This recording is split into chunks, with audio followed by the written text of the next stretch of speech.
Hello, and welcome to the place on the internet I talk about comic books. I've already recorded this once, so this is going to be the very brief version of it. The original was a little too accusatory, maybe a little negative, and also easy to dismiss, right? Because I was criticizing people's choices in their careers, but they have fine careers as far as comics go. I don't know if they necessarily want to hear me on all this. So instead, I'm just going to talk about a broad concept, but we'll start specific. So there is a book that is being previewed right now. Pages are going out, and it is atrocious. It is everybody who has seen it agrees that it is probably the worst art that Big Two has pushed. A Big Two publisher has pushed on the public in a long time. It's really unfortunate what is being done to an artist who probably will not work after this, and what is being done to the writer who is attached to the project.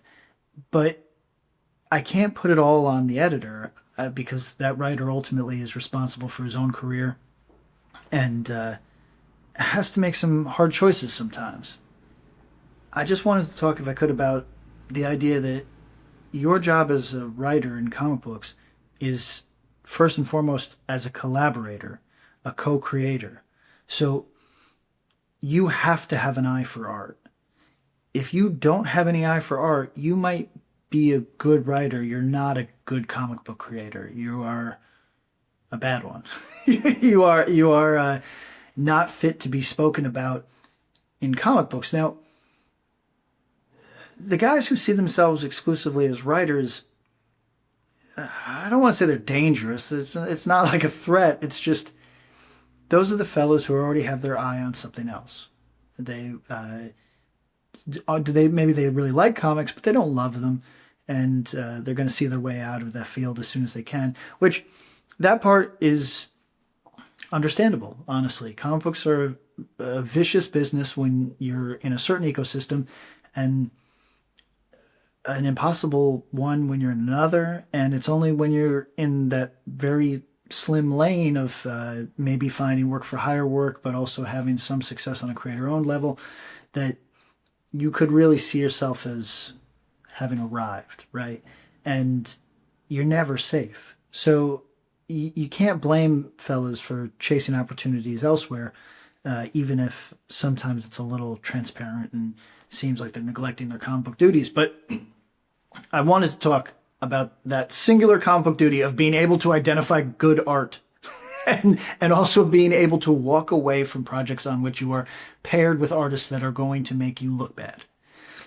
I am a believer in working with artists who may not be there yet, but will, and you believe in them. And these are pages that are going towards people's careers, and you're helping build together. And I think that that's a really nice thing. Every writer needs 1,000 pages. Every artist needs 1,000 pages. Let's all get there together. But you can't allow yourself to look like you don't know what comic book art even is. You can't look like you don't read comics yourself. And if the only reason that you're taking a gig is for the money, okay, it's fair. We all need money. But you are doing your long-term money a disservice by having your name attached to a project that nobody's going to feel good about. And look, there's an argument for volume. There's guys who, Warren Ellis, if you look at his bibliography, there's hits after hits, and then probably 4,000 pages of stuff that you don't remember. And maybe some of it wasn't even good. You can say that for almost any writer who's in that Big Two space, because the nature of that job is you produce a lot of forgettable work. But damn if you are not really harming yourself by doing not forgettable work, hateable work. If an editor tries to pair you with somebody that's incapable, and this goes for artists too, if you're an artist and you have been paired with a writer through a Big Two editor, and that writer is wholly incompetent. And you know that your work together will not be good no matter how much work you put into it. You got to say no. You got to say no. And again, I don't, some of these people have much better careers than I do. I'm not trying to lecture from an inferior position, but I am saying, I don't know, I've been an observer of this thing for a long time. Everybody puts out bad work, but the guys who have genuine duds attached to their name that make it look like they can't, like they're not, they have vision impairment problems that make it so they probably couldn't type on a keyboard. They may not get work again, and probably deservedly, because if you say yes to trash, your whole taste becomes suspect, right? Now again, everybody needs money, so we all give creators a few, but how many? Oh shit! I thought this guy was good. I was wrong. I was wrong. He lucked out early in his career. This guy's trash. How many of those have we seen as longtime comic book readers? 100? 100 dudes that we can. Oh yeah, no, I think I read something about it. He's got potential, and then you read 3 more books by him, and you go, oh yeah, okay, I'm done. This is the who's the District 9 director? It's like, oh yeah, no, it's good. Second one, not really that good. Third one, oh no, all the goodwill is gone.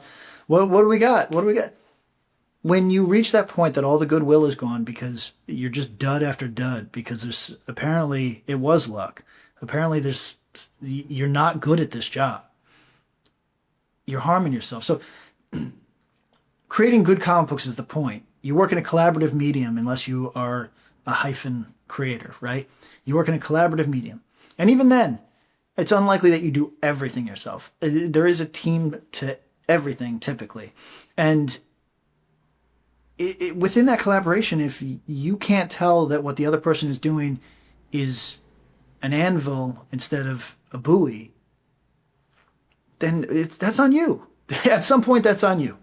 So to that creator whose name I won't say, your name is already attached to this fucking terrible book. Don't do it again, I guess. And to any young creators, there's 2 schools of thought. I won't lie to you.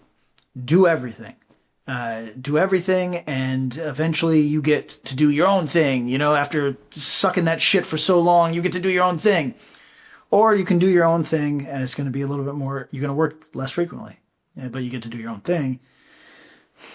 You know, it's, do you have to get those first 1,000 pages done? Okay, maybe take the dog shit. But, I don't know. I feel like legacy may not be important, posterity might not be important, but my pride in my work is. And I hope that your pride in your work is also important, and you don't want your name attached to bad comics any more often than they have to be. Interesting is okay. You can do something that didn't work, but it was interesting. You took a chance on something. That's fine. But bad's rough. And you might think, I'm just the writer. No. Reflects on you more than anybody, really.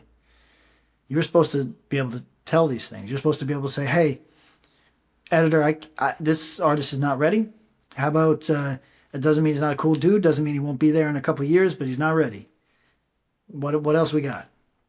You could say that. Even if you have no status at these companies, that's a fair thing to say to anybody. You're not imposing on anybody. You're not being a dick. You're just looking out for your career, because your name is all there is, and if it's on a bad book, guess what? You're bad now. How do I forget that the whole point of this YouTube thing is to make you aware of things that I'm doing?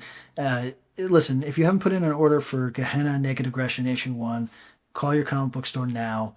I think we got not a lot of time to continue ordering, and so far the orders seem strong. The retailer orders are coming in for retailer variants. It seems like the book has a little bit of energy around it, and that's very exciting, but I need you to order it.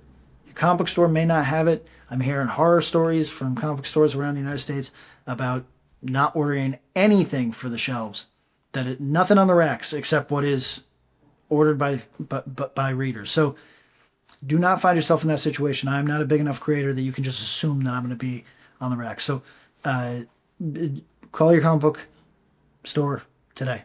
Thank you. Gehenna, Naked Aggression. I'll put the thing here, maybe, whatever. Thank you.